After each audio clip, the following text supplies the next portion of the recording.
نحمده ونصلي على رسوله الكريم أما بعد فأعوذ بالله من الشيطان الرجيم بسم الله الرحمن الرحيم ہر انسان کو اللہ کے فیصلے پر راضی رہنا چاہیے، اس لیے کہ اللہ کا ہر فیصلہ ہر انسان کے حق میں بہتر ہوتا ہے۔ کبھی اللہ تعالی ہمیں بیمار کرتا ہے تاکہ ہم اپنے وجود کی بہتر دیکھ بھال شروع کر دیں۔ کبھی اللہ ہمیں دکھ اور تکلیف دیتا ہے تاکہ ہم مضبوط بن جائیں۔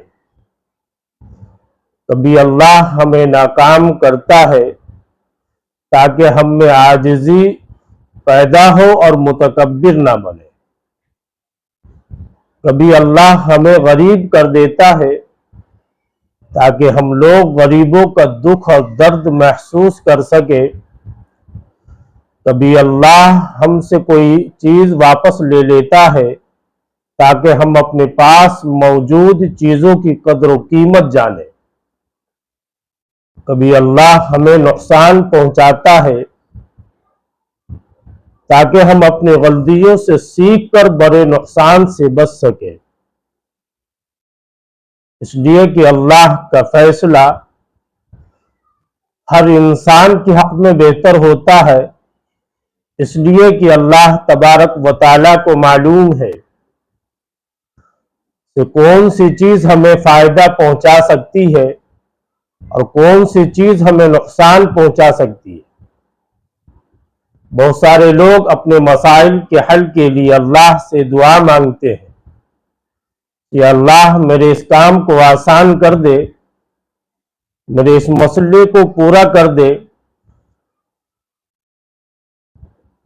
وہ انسان اسی جستجو میں لگا رہتا ہے، مگر پھر بھی انسان کا وہ مسئلہ حل نہیں ہوتا ہے، اس لیے کہ جب اللہ تبارک و تعالیٰ سے کوئی بندہ عاجزی اور انکساری کے ساتھ دعا کرتا ہے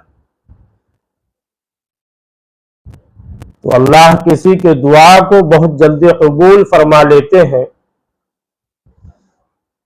اور دعا کے قبول ہونے کی بھی 3 شرطیں ہیں۔ کبھی تو ایسا ہوتا ہے کہ انسان جو چیز مانگتا ہے اللہ تبارک و تعالیٰ اس کو وہی چیز عطا کر دیتے ہیں۔ کبھی انسان جو چیز مانگتا ہے اللہ تبارک و تعالیٰ اس میں تاخیر کرتے ہیں۔ کبھی انسان جب دعا مانگتا ہے تو اللہ تبارک و تعالیٰ اس کو ذخیرہ آخرت بنا کر کے محفوظ کر لیتے ہیں۔ اس لیے ہر انسان کو چاہیے جو بھی تکلیف ہو، پریشانی ہو، وہ صبر کرنے والے بنے، اللہ کا شکر ادا کرنے والے بنے، ناشکری سے بچے۔ جو انسان صبر کا دامن اختیار کرتا ہے اللہ تبارک و تعالیٰ اس کے لیے راستے کو کھول دیتے ہیں، اس کے لیے آسانیاں پیدا کر دیتے ہیں۔ اس لیے ہم انسان کو چاہیے کہ اللہ کا شکر کرنے والے بنے، ناشکری سے بچیں۔ السلام علیکم ورحمۃ اللہ وبرکاتہ۔ آخر دعوانا الحمدللہ رب العالمین۔